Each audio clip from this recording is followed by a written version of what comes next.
I welcome you all for the first lecture of Animal Ecology. We are going to study today about concepts of environment, population, community and ecology. Let's see about environment first. All the things encompassing a living organism constitutes to its environment. Encompassing मतलब आसपास, तो किसी भी organisms के आसपास जो कोई भी चीज़ रहती है वो उसका एनवायरनमेंट बनाती है. Environment has two factors. First one is biotic factor and the second one is abiotic factor. As the name suggests, biotic, this word has the term bio means living organisms. So biotic factors will include the living organisms, whereas abiotic, मैं word को split कर रही हूँ. इसी तरह से आपको terms आगे भी मैं आगे के लेक्चर्स में स्प्लिट करके उसकी मीनिंग समझाऊंगी. This is the way I had followed as a student and I am going to teach you the same method. जब हम अबायोटिक बोलते हैं तो उसमें अ मीन्स यहाँ पे एब्सेंट होता है. सो abiotic factors means where the living organisms are not there, that means the non-living organisms are included in it. So abiotic factors include non-living organisms, whereas biotic factor includes the living organisms. Now here you can see there are different living organisms which can be seen. So this is biotic factors, that is all living organisms. And now you can see some abiotic factors, that is non-living organisms like water, light, temperature, humidity, gases and soil. Although it cannot be soil and gases is not visible, still they also form abiotic factors. Now let's see about population. A group of individuals of same species at a certain place at a given time is called as population. तो population एक species के एक जगह पे एक time पे रहने वाले organisms को हम population बोलते हैं. While we consider the population, the characteristics of individual members no more exist and the characteristics are based on the entire group. जब हम पॉपुलेशन की बात करते हैं तब इंडिविजुअल मेंबर की जो कैरेक्टरिस्टिक्स रहती है उसको कंसिडर नहीं किया जाता है, बल्कि पूरे ग्रुप की कैरेक्टरिस्टिक को इकट्ठे कंसिडर किया जाता है. Population are of two types based on the species composition. The first one is monospecific population. Mono means one और single, whereas the other one is polyspecific population. Poly means many. यहाँ specific का मतलब है species. So जब एक species होती है पूरे population में तब हम उनको monospecific population बोलते हैं, और जब एक से ज़्यादा many species होती है तब हम उसको polyspecific population बोलते हैं या फिर mixed population बोलते हैं, क्योंकि एक से ज़्यादा species है. इसी मिक्स्ड पॉपुलेशन को आगे चल के हम देखेंगे कि इसको एक पॉपुलेशन बोलने की जगह कम्युनिटी बोला जाता है. Now let's see the characteristics of population. There are characteristics such as population growth, population density, natality that is birth rate, mortality that is death rate, age distribution, population fluctuation, population dispersal and biotic potential. ये सारे characteristics के बारे में हम आगे चल के पढ़ने वाले हैं. आपको पॉपुलेशन के बारे में पूरा एक यूनिट है जिसमें हम इस बारे में पूरी डिटेल में पढ़ेंगे. Now let's see what is community. When all types of organisms in a given area are considered together, we call it as a community. तो community क्या है? एक एरिया में जितने ऑर्गेनिज्म सारे होंगे उसको हम इकट्ठे क्या बोलेंगे? कम्युनिटी बोलेंगे. नाउ कम्युनिटी किससे बनती है? It includes population of all types. तो बहुत सारी पॉपुलेशन इकट्ठे मिलके एक कम्युनिटी बनाती है. Community studies involve study of interactions between the biotic components. तो जब हम कम्युनिटी स्टडीज़ करते हैं तो उसमें हम बायोटिक कंपोनेंट्स जो कोई भी हैं, दैट इज़ लिविंग ऑर्गेनिजम्स के जो इंटरैक्शंस हैं उनको हम पढ़ते हैं. Now there is always a close interaction between living and non living components also. सिर्फ लिविंग कंपोनेंट्स के बीच में इंटरैक्शन नहीं होता है, बल्कि लिविंग और नॉन लिविंग कंपोनेंट्स के बीच में भी इंटरैक्शन होता है एक कम्युनिटी में. एंड एक एरिया जो एक कम्युनिटी ऑक्यूपाई करती है उसको हम बोलते हैं बायोटोप. तो biotope is a area occupied by a community. Now let's see characteristics of community. Again, let me tell you that we are not going to see it in detail. We have another chapter based on community. Now we are just going to list down the characteristics. So the characteristics such as community structure we are going to study, ecological indicators, ecological stratification, ecotone and edge effect, ecological niches, ecological equivalence, and ecological successions. So these all things we are going to study in coming lectures.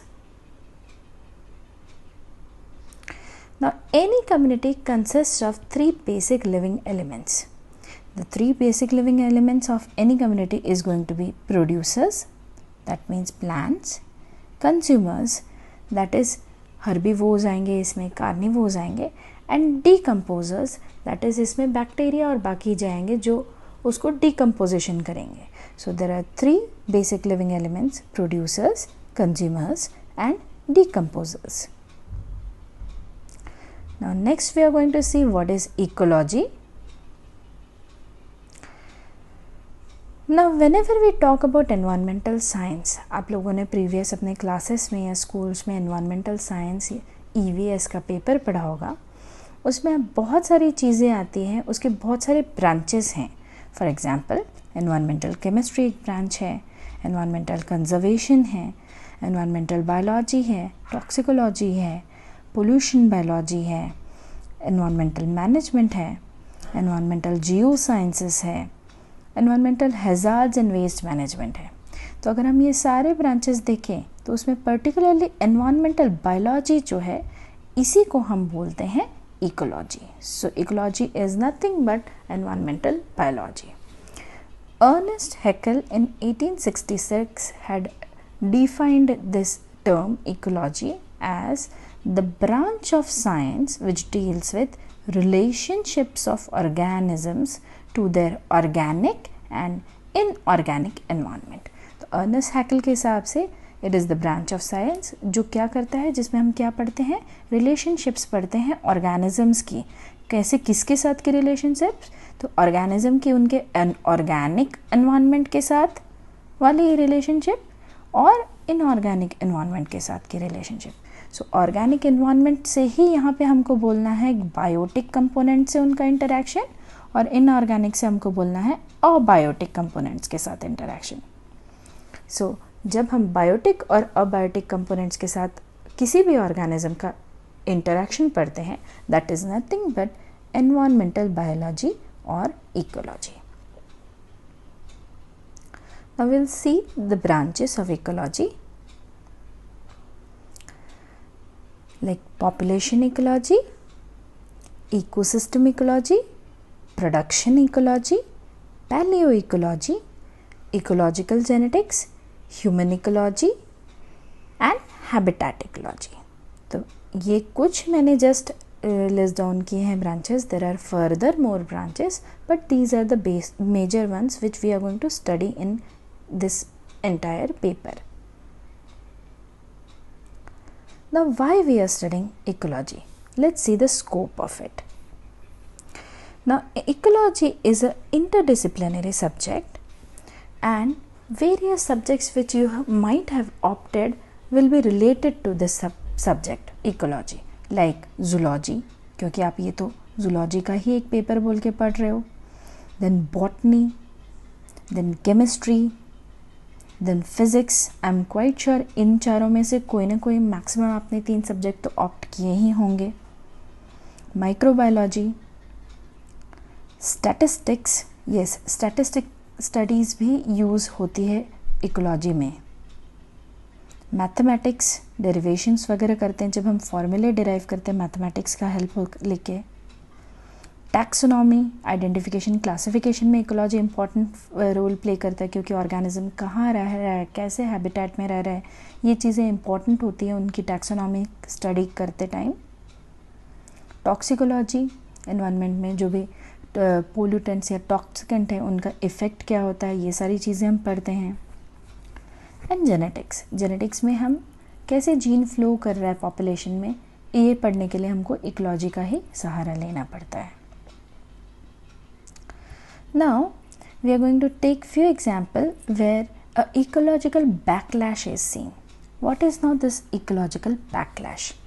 ये ecological backlash ये होता है कि जब हम किसी एक problem को सॉल्व करने की कोशिश करते हैं और उस प्रॉब्लम को सॉल्व करने के समय whatever steps we have taken वो हमारा प्रॉब्लम सॉल्व ज़रूर कर देते हैं एक प्रॉब्लम, लेकिन उसका आफ्टर इफ़ेक्ट ऐसा होता है कि कोई नई प्रॉब्लम हमारे सामने रेज हो जाती है।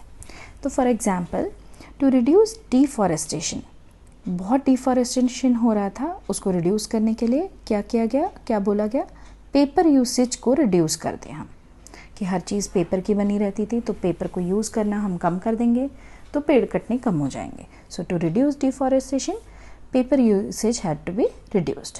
नाउ रिड्यूस हम कैसे करेंगे, किसी और चीज़ से रिप्लेस करेंगे पेपर को, तो हमने क्या किया, हमने पेपर को रिप्लेस किया किससे, प्लास्टिक से। हमने we replace the paper with plastic, but as a result हमको फ्यू डिकेड्स बाद क्या दिख रहा है, प्लास्टिक पोल्यूशन हो गया है, कि प्लास्टिक हर जगह है। Everyone is aware of plastic pollution, कि कितना ज़्यादा हम प्लास्टिक यूज़ कर रहे हैं और वो एनवायरनमेंट में डिग्रेड नहीं हो पा रहा है। As a result it is accumulating. So original problem was deforestation. We might have resolved it to some extent by replacing it with the paper with plastic, but the new problem has arisen, that is plastic pollution. So this is called as ecological backlash. अब ये मैं आपको क्यों बता रही हूँ scope में, क्योंकि अगर हम प्रॉपरली सोच के समझ के स्टडी करके अगर डिसीजंस नहीं लेते हैं, आगे के बारे में नहीं सोचते हैं, अगर हम हमारी इकोलॉजी को नहीं समझ पाते हैं, तो जो कुछ भी हम डिसीजंस या जो कुछ भी हम स्टेप्स लेंगे उसके इफ़ेक्ट्स हमारे फेवर में नहीं होके हमको उल्टा और नुकसान पहुंचाएंगे।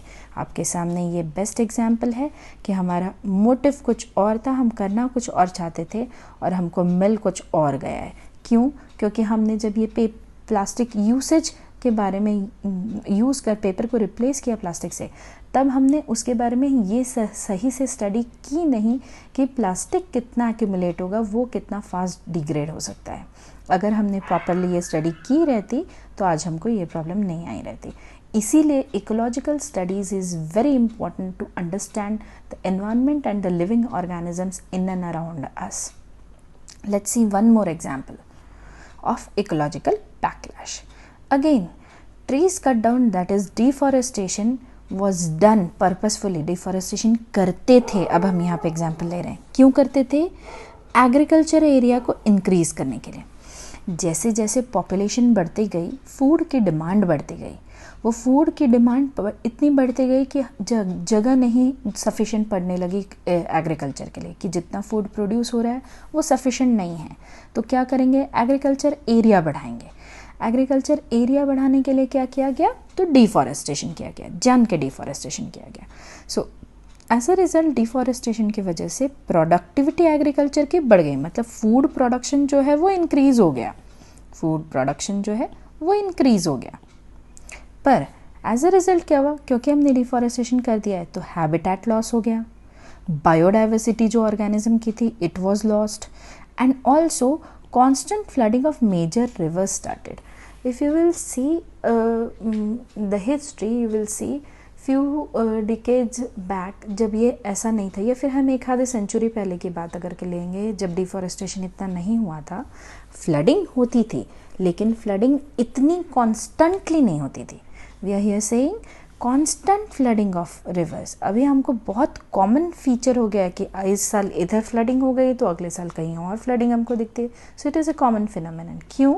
बिकॉज जब पेड़ काटे गए, डिफॉरेस्टेशन हुआ, तब पेड़ क्या करते हैं? What do trees do? They hold the soil.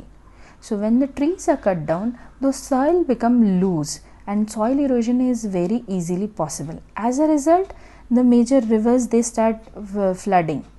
Soil क्योंकि लूज़ होते जाता है तो रिवर अपने साइड से कट करते जाती है, क्योंकि उसको होल्ड करने वाले ट्रीज़ जो है वो हमने काट दिए हैं. सो एज अ रिज़ल्ट हमारा पर्पस था फूड प्रोडक्शन इंक्रीज़ करने का, वो सर्व हुआ, लेकिन हमारे सामने नई प्रॉब्लम आ गई जैसे habitat loss, loss of biodiversity और flooding. So again not properly planned and not properly thought of the processes and the steps taken. So hence again proving that study of ecology is important in order to understand the consequences which will be arising because of the decisions we take. तो इसलिए ecological study important है. Thank you for listening to me patiently. अब आपको मैं एक important बात ये बता दूँ कि there is a compulsory assignment based on this video. This is the link given to it. So you have to go and appear for that assignment. Now if you have any doubts, any queries, you can contact me through my WhatsApp number or through my email address, or you can also log on to my blog to solve your queries. This is the first video. ये video एकदम preliminary और basic है. इसमें हमने basic concept सिर्फ पढ़े हैं. हो सकता है आपको अब्रप्ट लगे हों 4 कंसेप्ट्स, पर क्योंकि ये स्टार्टिंग है तो हमको पॉपुलेशन, एनवायरनमेंट, कम्युनिटी और इकोलॉजी ये 4 एस्पेक्ट्स पढ़ने ज़रूरी थे, क्योंकि यही 4 पिलर्स हैं, 4 फाउंडेशन पिलर्स हैं जिसके ऊपर आपकी सारी एनवायरमेंटल बायोलॉजी या इकोलॉजी बेस्ड है. So we studied 4 things: environment, population, community and ecology. ये चारों चीज़ें 4 पिलर्स हैं जिसके ऊपर हम आगे के सारे हमारे लेक्चर्स बेस्ड रहेंगे. ये आपको इस आगे के लेक्चर्स की अंडरस्टैंडिंग इनके ऊपर से ईजीली आएगी. I hope you have understood everything. If you are still having any problem, you can contact me at any time through these modes. And if you have any language barrier या आपको समझने में दिक्कत आ रही है और you need any further explanation, you can again contact me for that too. Thank you.